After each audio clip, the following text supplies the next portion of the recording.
Ассалаумағалейкум, армысыздар.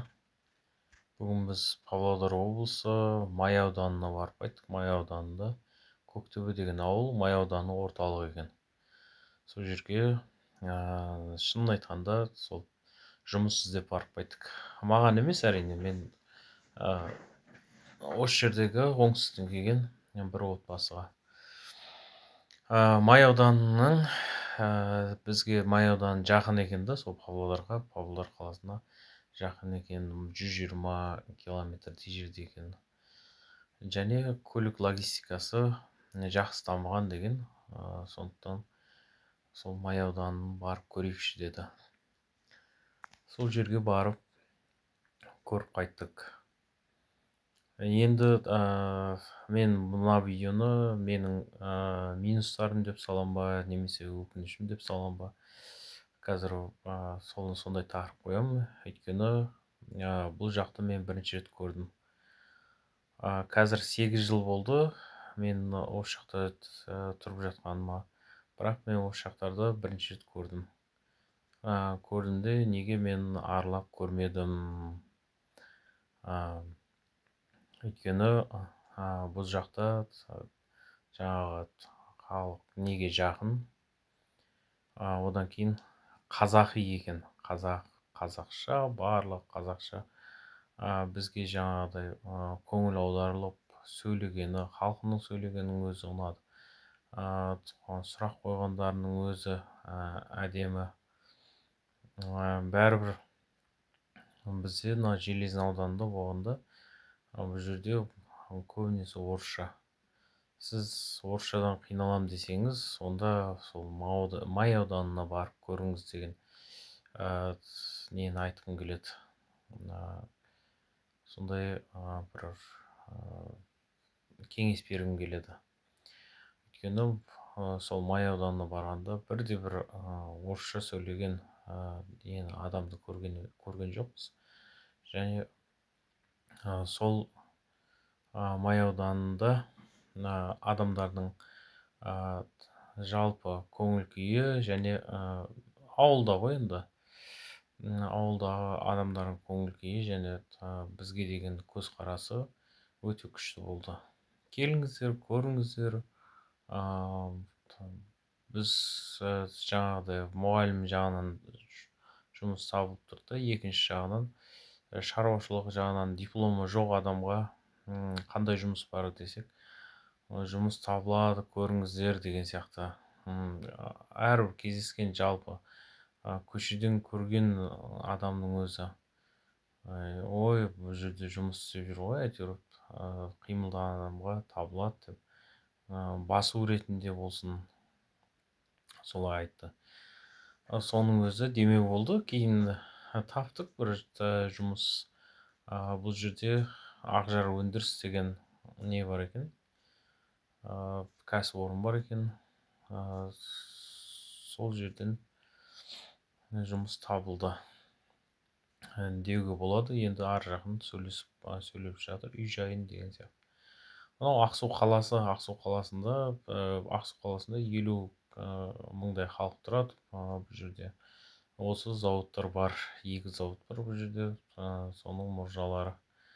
Қателеспесем, Қазақстандағы ең ұзын мұржа осы. 300 метр дей ма, сондай деп айтылады. Енді ары қарай Ақсу қаласында 50 мыңдай халық бар. Одан кейін кішігірім ғана қала. Оны айта жатармын алдағы уақытта қаланың өзін түсірген кезде. Енді сол қазір кішкене мен неге арыламадым деген сияқты ой болады. Мен мұнда орыс мектебінде сабақ бердім. Орысша кішкене қиын болды, қанша дегенмен. Кейде ойлайды, осы бала шағам орысша білсе, мен кәдімгі керемет болып кетеміз деп кейбір ата-аналар. Жоқ, ондай емес. Негізгі маман болу керек, және адамгершілік тәрбиесі мықты болу керек қой, бала шағаң да өзіңнің де. Өзіңнің жаңағы көзқарасыңа да барлығыңа әсер етеді. Сондықтан сондай қазақ жерге барғанда дұрыс деп ойлаймын мен. Мен де мысалға орысшам онша мықты болмады. Қазір де енді мықтымын деп айта алмаймын қатты. Бірақ әйтеуір бір адамға түсіндірерлік орысшам бар. Түсіндіре аларлық орысшам бар. Енді ал мені осы жерде сол маман ретінде көріп солай қабылдады. Сөйтіп осы жерде 8 жыл маман болып жұмыс істедім. Әйтеуір біреуден артық, біреуден кем жұмыс істеген болатын шығармын.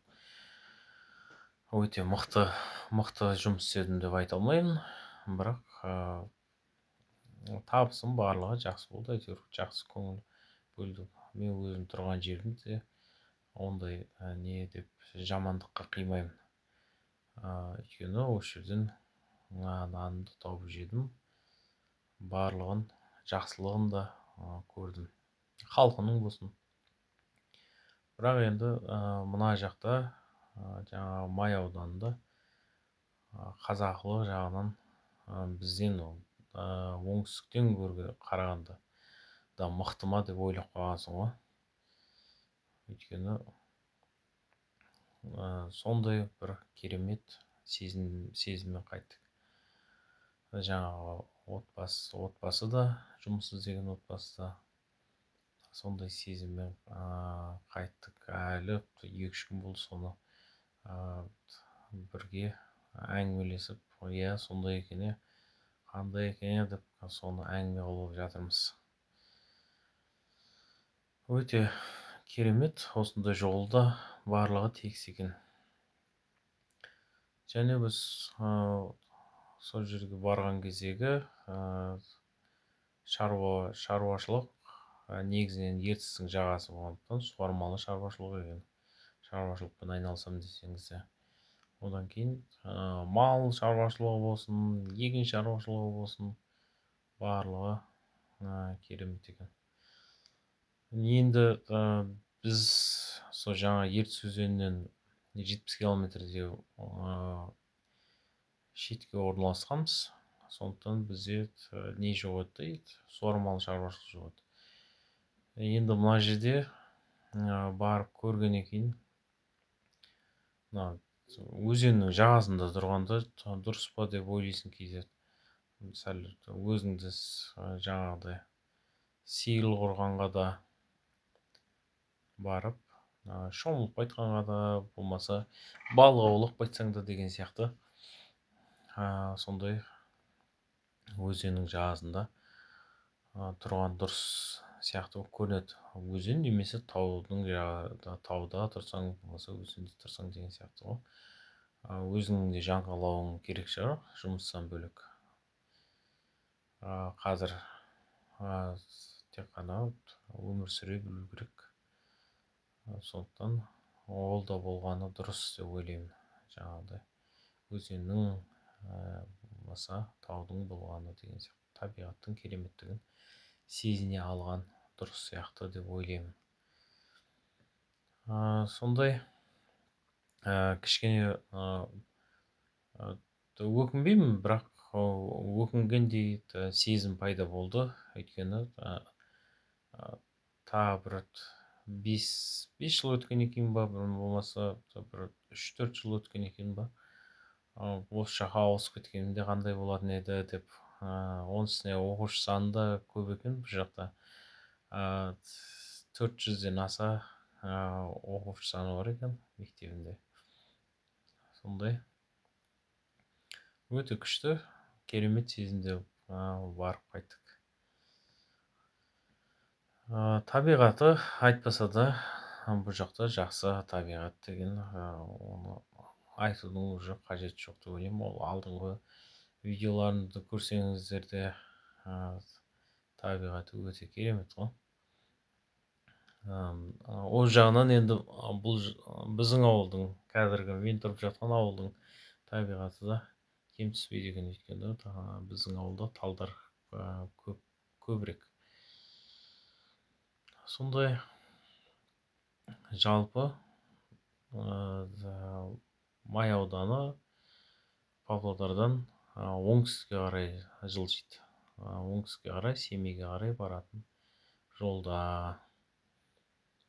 Одан кейін ары қарай Курчатов, білесіздер, атом бомбасы сыналған аудан.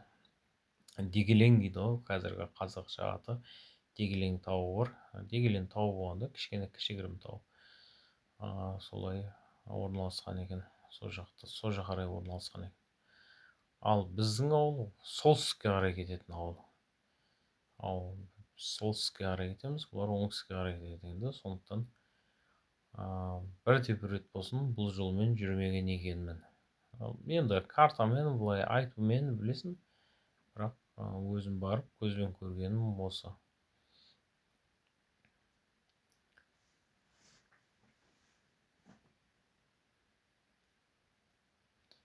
Сол біз барған кезде күн осылай ашық болып тұрды. Күн өте ыстық болып тұрды десе де болады. 30 градусы болып тұрды деймін, өйткені біз кішкене ысыдық. Сондай мұғалім болсаңыз, онда бәрібір оқушы көп жерге барған дұрысырақ, өйткені тәжірибе алмасуда керек.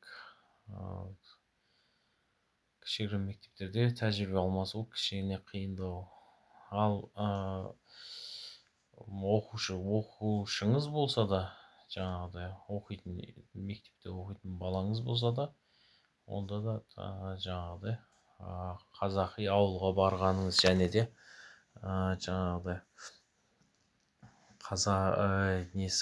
оқушы саны көптеу ауылға барғаныңыз дұрысырақ деп ойлаймын. Менің ойым ол, менің жеке ойым. Сіздердің ойларыңыз бөлек болуы мүмкін.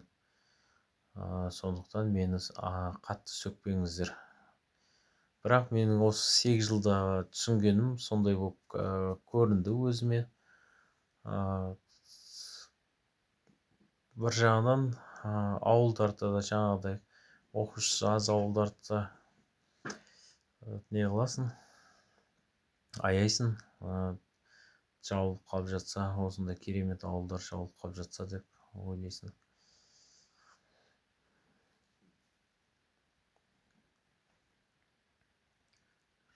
Сол мынау жол тек ертістің жағалай жүреді екен. Жанында көлдер де болып жатты. Мен енді өзім рульде болғандықтан жаңағыдай анық көрсете алмадым. Жаңағы барлығын осындай деп көрсете алмадым. Ауылдар өтіп жатты. Әрбір 10 километр сайын ауылдар бар екен жан-жағында. Яғни ауылдар бары болғандықтан жолда қалмайсың деген нәрсе ғой ол да.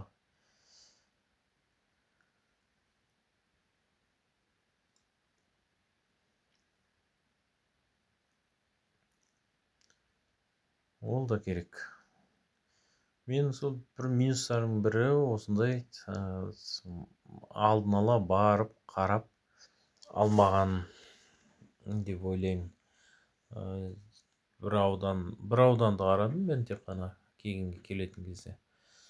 Ал осылай 3-4 ауданды қарағанда мүмкін осы ауданды алып кететін бе едім деп ойлайсың қазір. Бірақ өткенге өкінуге болмайды. Бірақ мен өкінбеймін де. Өйткені өзіме сай, өзімнің тірлігіме сай, әйтеуір табысымды таптым. Рухани жағынан мүмкін аз қалған шығармын.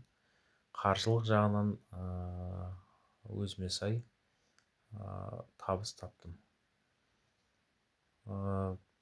Бірақ тәжірибе жағынан аз табыс таптым деп ойлаймын. Тәжірибе кішкене алмасатындай болған жоқ. Менің балаларым кішкентай балалар кішкентай болды бала шағам ол кезде, бірақ бала шағаммен келгем қайтарда төртеу болып қайтты. Қазір төртеуміз ғой, төрт бала шағам бар. Бала шаға бірақ үлкейгеннен кейін бәрібір сондай қазақ ауылға барғым келді. Менде сондай сезім болды ма, өзім психологиялық тұрғыдан уже шаршадым ба, мүмкін сондай сезімдер болды.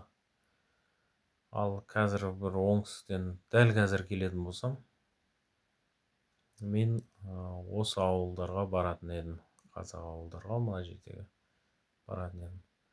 Ал мүмкін ондай да болмас еді, өйткені жаңағыдай менде де бір ой болатын беді, орысша үйрене қалам деген сияқты. Қазір барлығын о жағынан, тіл жағынан барлығы дұрыс болғандықтан менде ондай ой болып тұрған жоқ. Сондай енді бүкіл жылда осылай жүріп отырдық. Ол барып қайтқан жолда қайтарда тағы түсірдім. Тағы бір видеода жаңағы Көктөбе ауылына сол кіргеніміз, Көктөбе ауылының барлығын көрсетемін. Каналға тіркеліп қойыңыздар, бақылап отырсаңыздар, осылай түсіріп отырамын. Картамен де түсіндіріп отырамын. Май ауданын картамен тағы да түсіндіремін. Осындай. Мынау енді Ақсу қаласы, оң жақ бетте қазір Ақсу қаласы орналасқан.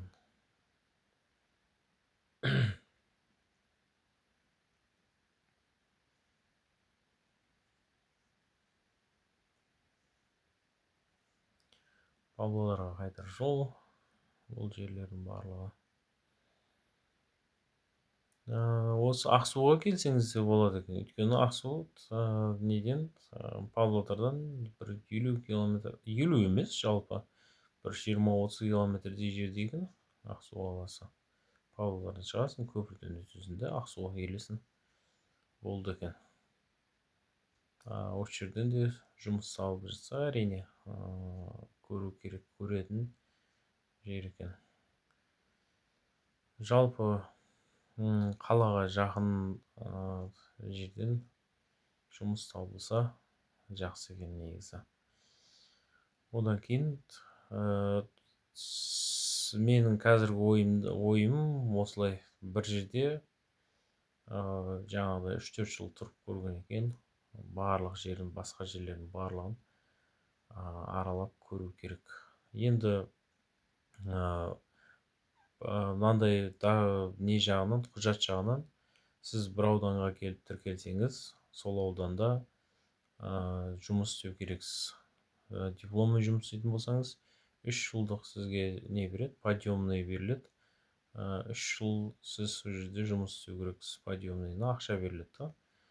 Дипломыңызға бола, сіз ауданда жұмыс істеп жатқаныңызға подъемный ақша беріледі тағы қосымша. Бірақ 3 жыл жұмыс істеу керексіз, оны бірден қайтарасыз, қай ауданға барсаңыз да қайтарасыз. Ал келесі ауданға ауысатын болсаңыз, ол подъемныйды алмай ауыса берсеңіз болады. Ауданмен ауданға секіріп жүрсеңіз болады. Павлодар облысынан шықпасаңыз болды 5 жыл ішінде. Ал 5 жылдан кейін сізді ешкім еш жерде ұстап тұра алмайды. Сіз өзіңіз боссыз, бостандық алған адамсыз уже. Сіз ешқандай заңға тартылмайсыз ол жағынан. Бірақ 5 жылға шейін Павлодар облысынан шығуыңызға, көшіп кетуіңізге болмайды. Ол қатаң түрде қазір тексеріледі. біздің кезімізде ондай қатты тексерілмейтін, сондықтан баратын еді да барлығы қайтып кететін еді, болмаса жаңағыдай тұрып жатқан жоқ, әшейін пропискасын қояды да кете беретіндер. Сондай кездерде сондай жағдайларды болған. Ал қазір ондай емес, қазір тексеріледі барлығы қатаң түрде. Сіз сонда тұрып жатырсыз ба, жұмыс істеп жатырсыз ба, барлығы тексеріледі. Міне мынау ертіс өзенінен өтейін жатыр, Павлодарға қайттық. Бұл қайтқан жолымыздағы видеолар Павлодарға.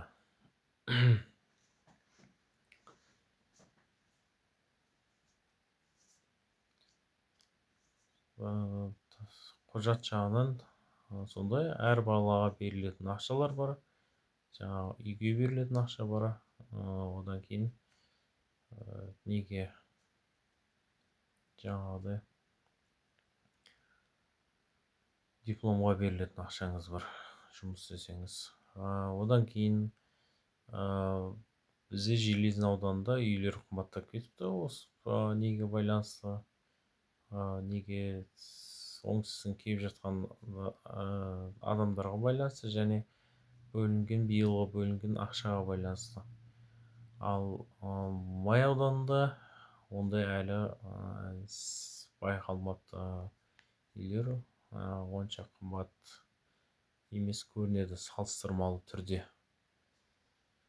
Біз үйлерді сұрап көрдік, бағаларын 3-4 миллион, 4 миллионнан басталады. 3-4 миллионнан басталады деп осылай айтты. Оны дұрысырақ екен онда деп қойдық. Ал негізі Железин ауданында қымбаттап кетіпті, аудан орталығында. Ауылда да қымбаттап кетті. Кезінде 200 мың, 300 мың сондай еді. Қазір миллионнан басталады, 2 миллион, 3 миллионға шейін. Сондай қымбаттап кетті. 8 жылда 5-6 есе қымбаттап кетті ғой. Әйтпесе сол үйін тастап кеткен орыстар еді. Қазір барлығы үйін сата алған болып, болмаса сатпайтын өзінше болып, солай тірлік істеп жатқан жайлары да бар кейбіреулерінің. Мынау мост, сол ертістен өсетін мост. Мосты осылай тамашалап қойсаңыздар болады. Менің өзім Павлодардан осы Етеуге өтетін 2 мост бар. Мына мостты бірінші рет көріп тұрмын, өз көзіммен. Білем, бірақ бірінші рет көріп тұрмын.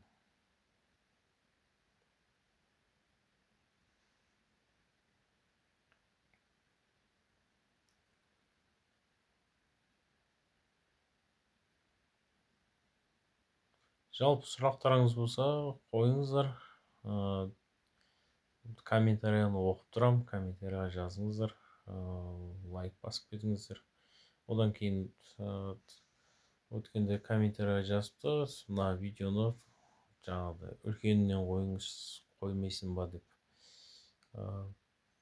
Сол үлкеннің видеосын, үлкен қоятын видеоны мен қоя алмадым. Одан кейін монтаждаған кезде осы кішкентай қала берді. Мүмкін алдағы уақытта қоярмын. Одан кейін қалай барсақ болады, сондай сұрақтар болады неде, комментарияда. Қалай барғанда осындай неге жаңағыдай ауданның орталығын жұмыспен қамтуына барып тіркелесіз. Мен онда жұмыс істейтін адам емеспін жұмыспен қамтуда. Мен кішкене сіздерге көмек болса деген үмітте осылай видео салып отырамын. Әйтпесе менің өзімнің жұмысым басқа. Мен мұғаліммін, қарапайым ғана мұғаліммін.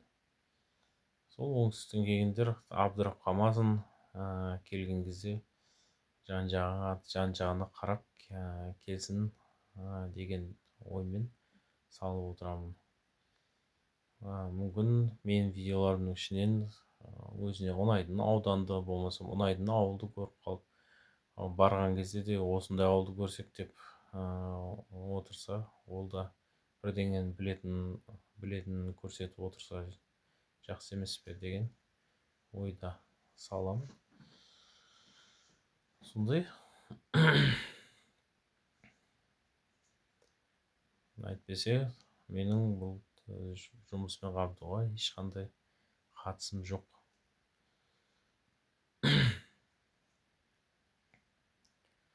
Алдын бір кісі жазған екен, одан кейін телефоныңды жазып қоймайсың ба деп. Мен әркім телефоныма звондай бергенді жақтырмаймын енді. Сіздер де жақтырмайсыздар ғой. Телефонға звондай берсе, бөтендер сондай берсе. Мен басқа да тірліктерім бар. Мен солардан деп үміттеніп алған кезде, басқа сұрақтар қойған кезде абдырап қалып жатсам, дейсіздер ғой сіздер де. Лучше комментарийға жазып қоя беріңіздер. Сол жерден оқып, осылай жауап берермін. Көкейіңіздегі сұрақтар болып жатса.